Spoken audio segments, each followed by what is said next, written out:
Good evening and welcome to The Right Side, the show where we talk about today's news, trends, and views from an admittedly conservative perspective. I'm your host, Chris Pareja, and tonight we're joined by Gene Hoffman of Calguns Foundation, and we're going to be dispelling some of the myths about the psychology of guns and how they scare the bejeebers out of people versus the reality that they actually protect folks. So, Gene, thanks for joining us. My pleasure, and thanks for having me. So tell me, how did you become a gun extremist in the first place, or what got you involved in guns? Well, look, the issue is that as a person who was born in the South, firearms were as normal as fire extinguishers or bowling balls. These are things you had in your closet. Some dads golfed, some dads shot skeet, hunted. So when I moved to California in the late 90s, watching California really, truly change what the Second Amendment meant in front of my eyes kind of drove me nuts.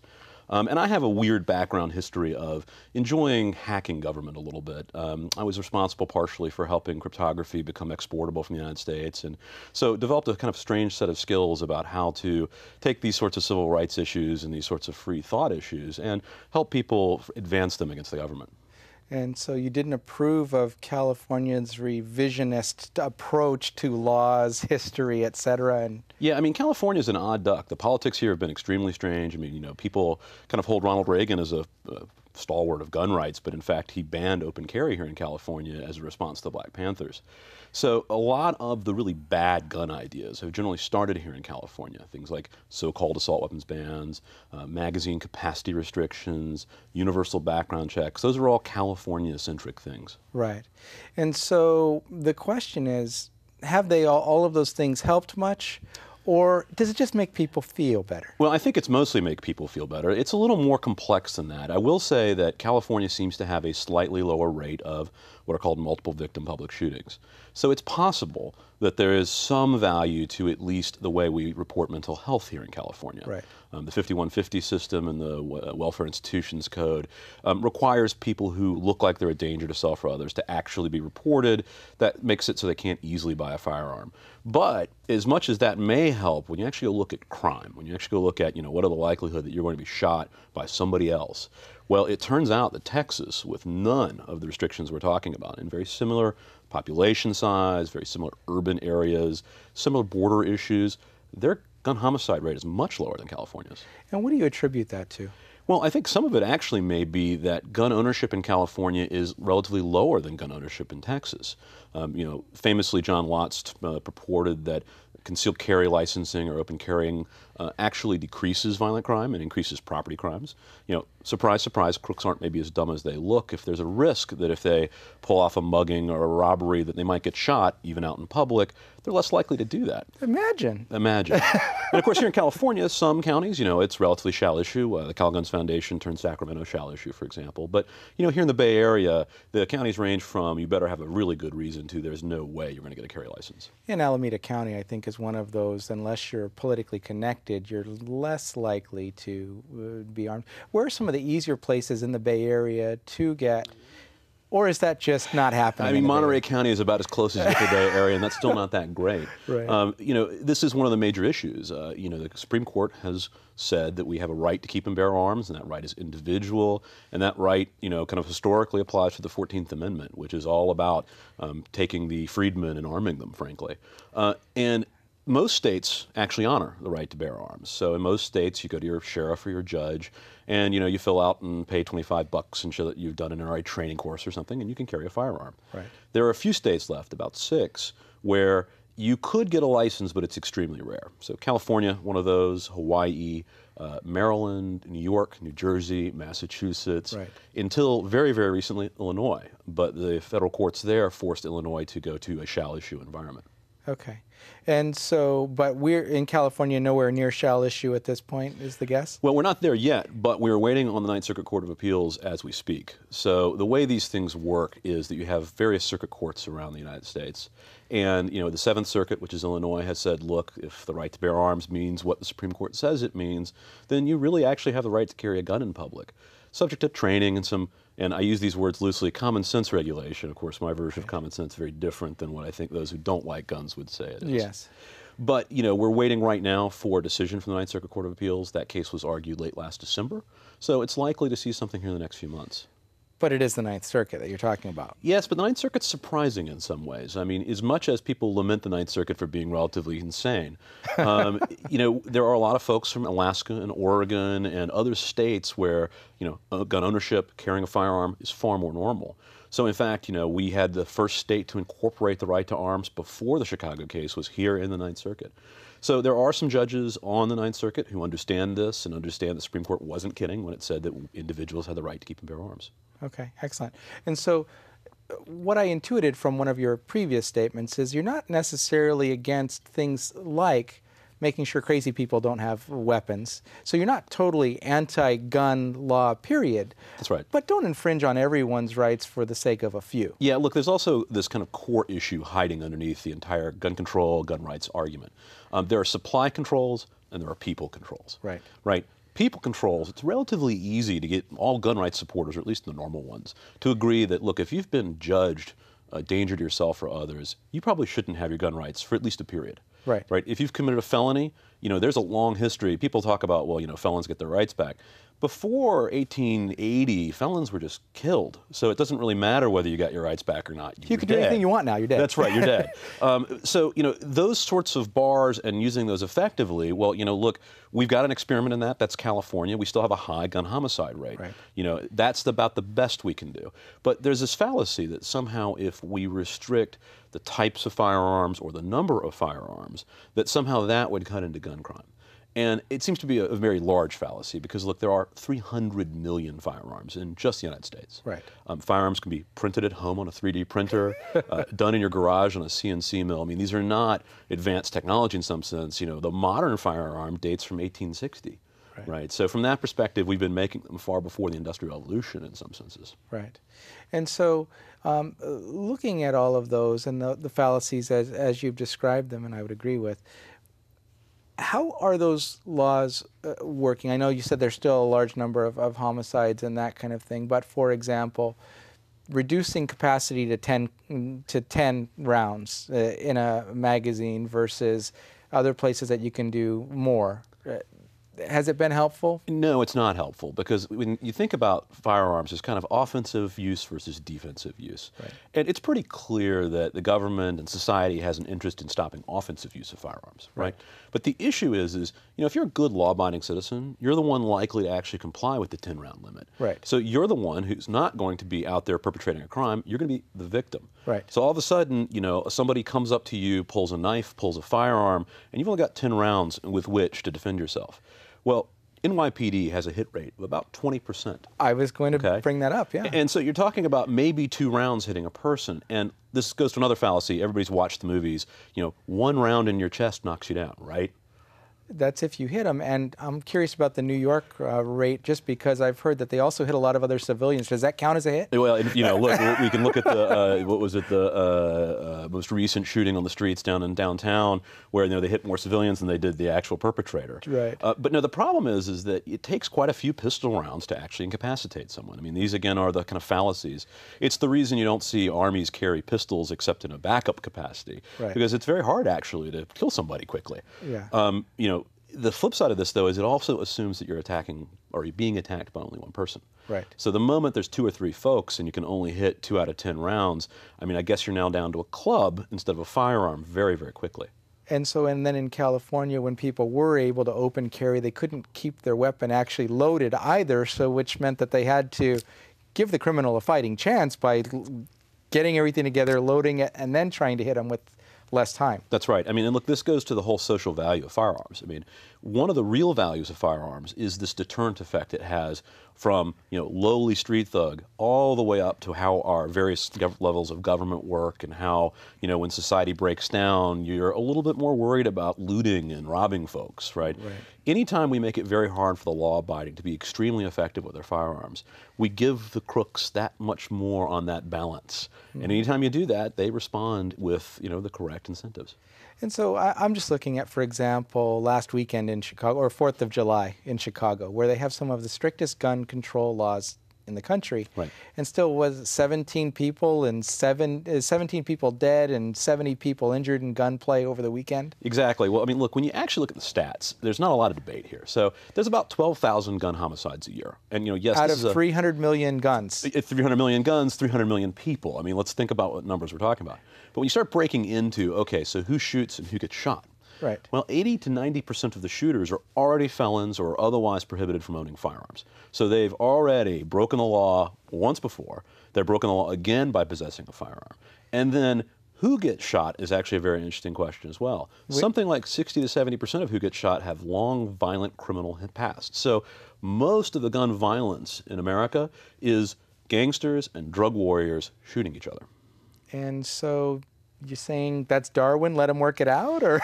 No, but I think it's a reflection on what drug policy's done. I mean, Right. look, if you're in any other business, if you run a food truck, Right. right, and somebody tries to steal from your food truck, you can call the cops. Right. But if you run a crack dealership, there is nothing you can do but shoot it out to have that territory, to get your money back. And so, look, incentives matter. A great example of the stats here, everybody kind of says that we have a high gun homicide rate here in the United States. Right. Well, Mexico, where guns are basically banned, Right. to certainly the law-abiding, has something like 6 times the rate of gun homicides we have here. But of course, the drug war fuels that. Well, and our own Department of Justice selling them the firearms at automatic and with high-capacity rounds available. Absolutely. None of that contributes at all. Yeah, I mean, it wouldn't be the police chief was shot by one of those rifles over the weekend. Right, exactly. And so, well, they're absolutely right when they say that they're being armed by Americans to... Quite. Well, and they are being armed by Americans. Yes. I mean, the American dollar that's driving this drug trade and, the most valuable drug trade in, frankly, the world, right? Well, of course you're going to have people with firearms. And look, this goes to all the supply limitations where people think that if we're going to stop the supply of firearms, it'll stop crime. Right. If the supply limitations would work, we would be stopping all the cocaine and marijuana importation as well. Right. But the fact that they can import people, guns, money, well, it's pretty easy to smuggle the guns in the middle of all the money and all the drugs. Right, yeah. And as you said, it's part of the uniform. Correct. Because you can't call the police. That's right. So we're looking at all of these different issues, and I've seen even on a local level, there are a lot of politicians, especially in the Bay Area, who feel like we need to do something that makes us feel good. And so we have too many 12 and 13-year-old kids with illegal firearms. We better make it harder for people to buy bullets. We better make it harder for law-abiding citizens to own bullets and make them, they've talked about bullet registries and doing background checks and all of those kinds of things. But they missed the point of the 12s, the 13-year-olds, and the felons aren't going to Big Five to buy these things in the first place. Well, it's also the correct, and the bigger problem is that it's the law-abiding who are the ones who buy a large amount of ammunition.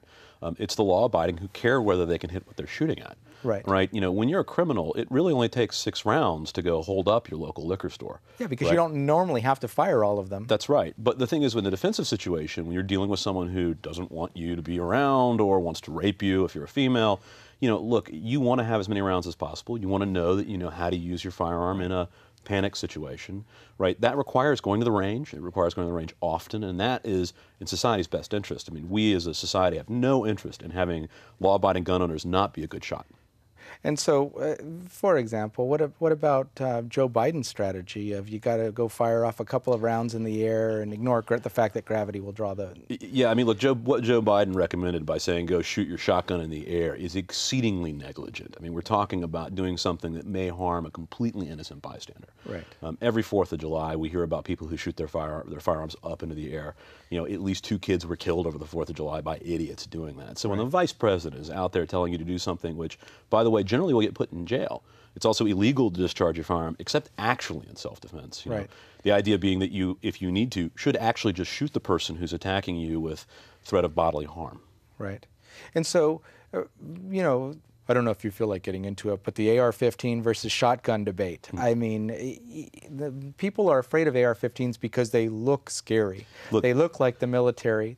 And so in California, we've done things like try to take off safety features to make them look less scary. That's right. Well, look, the AR-15 is actually probably the perfect culmination of a self-defense rifle. It has become, in one case it's called the patrol rifle, and it's in every single CHP car in California. So if people ask, is this common, does it have defensive uses? Look, we don't arm the CHP to go on the offense and kill a lot of people, right?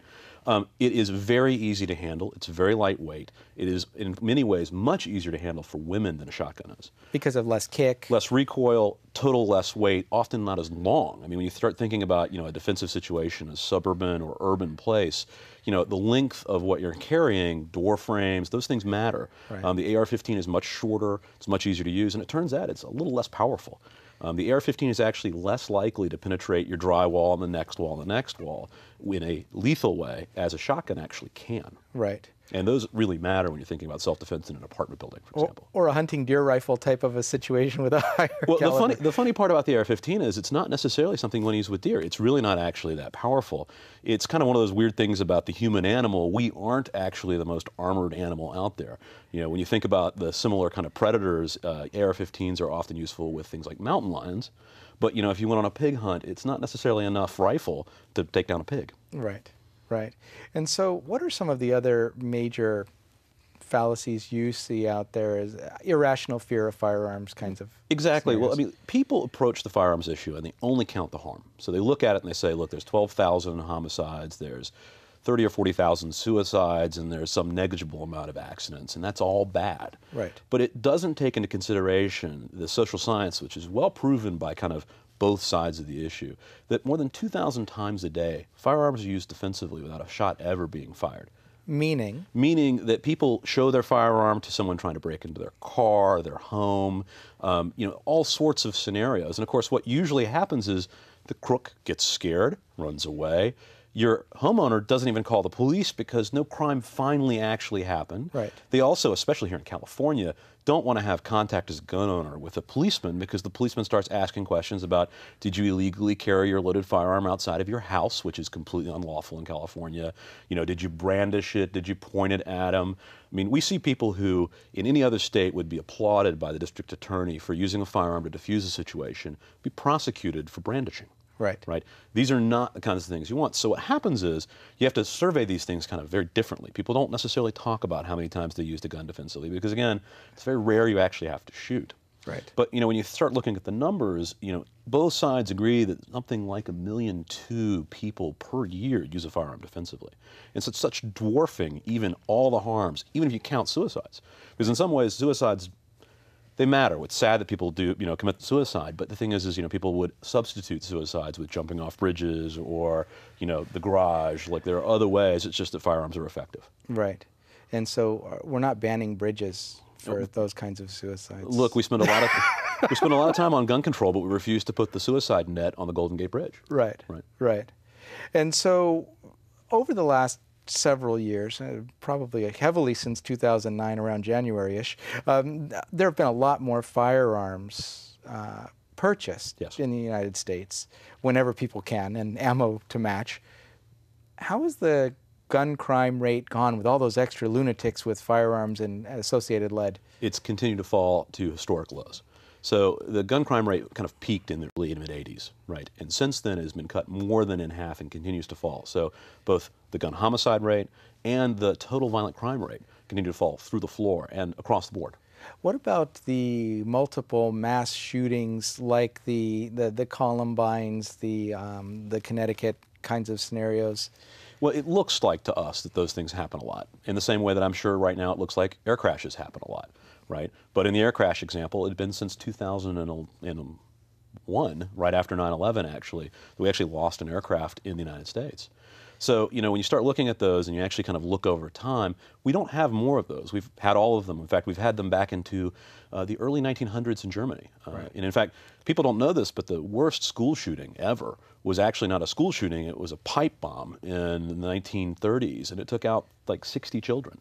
So this idea of multiple victim, events and incidences are actually sadly common, have nothing to do with the number of firearms. I mean, the firearms supply in America has continued to just increase. Now, what doesn't get talked about is, for example, the multiple victim public shooting 2 days before Newtown that wasn't. So in Clackamas, Oregon, a person stole an AR from someone and came in with his ski mask on and started shooting. He shot 2 people, and a young man who had a licensed concealed firearm pulled it out, He didn't shoot. I mean, this goes against all the myths. The reason he didn't shoot, he was worried about the bystanders behind the guy with the AR. He actually checked behind the target. Checked behind the target, which is one of the 4 rules of gun safety. But the guy who was on a suicide mission saw this, ran into the hallway, and committed suicide.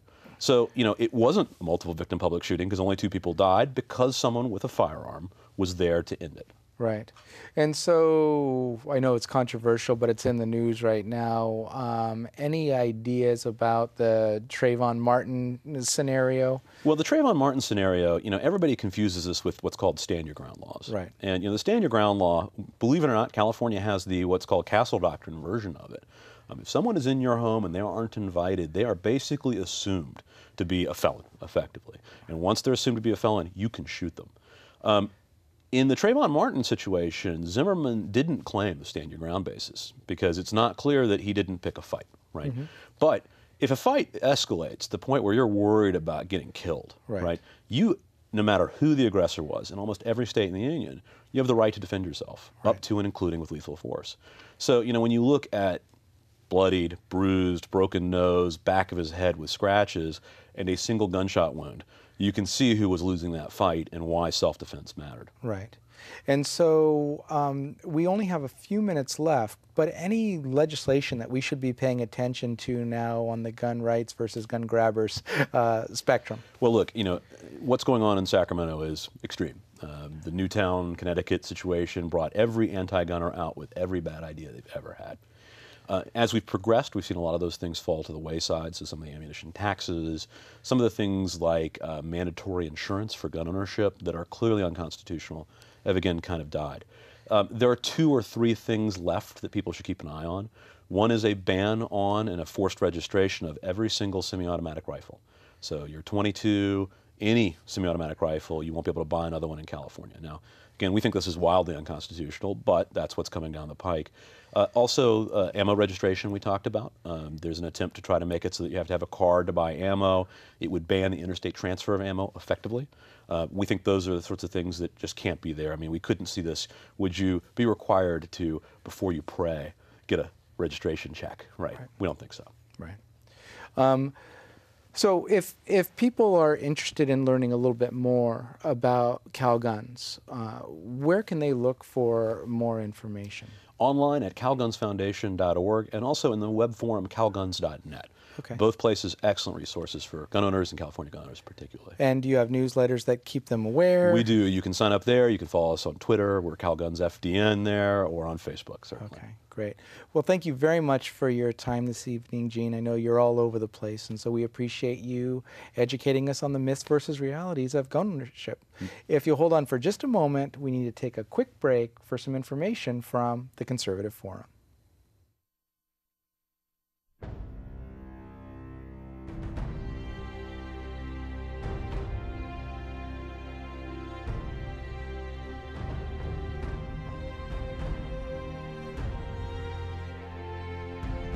The Conservative Forum of Silicon Valley began with 20 conservatives meeting at a restaurant in November of 2003. Our mission is to promote the principles of American liberty through education. By 2012, we had grown to over 600 paid members. Our monthly meetings feature well-known and prestigious conservative speakers addressing issues that are critical to our country's very survival.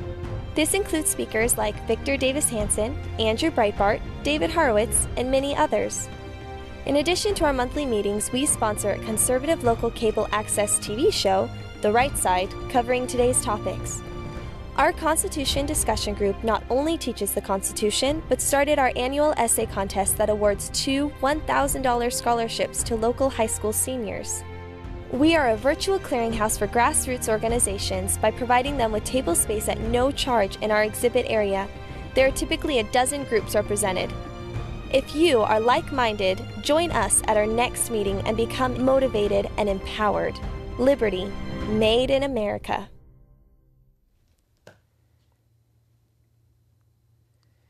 And welcome back to the Right Side. That was a word from the Conservative Forum. They underwrite the show, but and we appreciate that tremendously. Don't stop that. But we also like to point out that the Conservative Forum is best known for their speaker series. Once a month, typically on the first Tuesday of the month, except for in July and in August, the speaker series hosts a number of people, some of them nationally known, such as our August speakers, which are Steve Forbes, as well as Elizabeth Ames, and they're co-authors of the Freedom Manifesto. Yes, if you were wondering, yes, that's Steve Forbes. In September, we have Elizabeth Nixon, author of Ecofascism. And in October, Robert Spencer, the director of jihadwatch.com. And in December, Michael Ramirez, senior editor and editorial cartoonist, will be there. And I believe there will also be an interview by Lou Dobbs. So if you are interested in plugging into some of those events, you can do that at 432 Steerlin Road here in Mountain View, about 3 minutes away from the studio. But if you'd like to read the information for yourself, you can also find it at theconservativeforum.com. And in closing this evening, Gene presented a lot of very helpful information, dispelled a lot of the myths of the feel-good political stuff that we tend to do here in California versus the reality that gun crimes, especially violent gun crimes, are down, that safety, it can be a result of gun ownership, and that things such as the ammo bans, etc., don't really make us that much safer in the course of our daily lives. If you do have an opportunity, please do check out Calguns Foundation and learn more for yourself about responsible gun ownership and the things that may be at risk for you if you're not paying attention. Again, we'd like to thank you this evening for joining us on The Right Side. I've been your host, Chris Pareja, and I look forward to seeing you either on the show or in person sometime soon. Thanks again for joining us.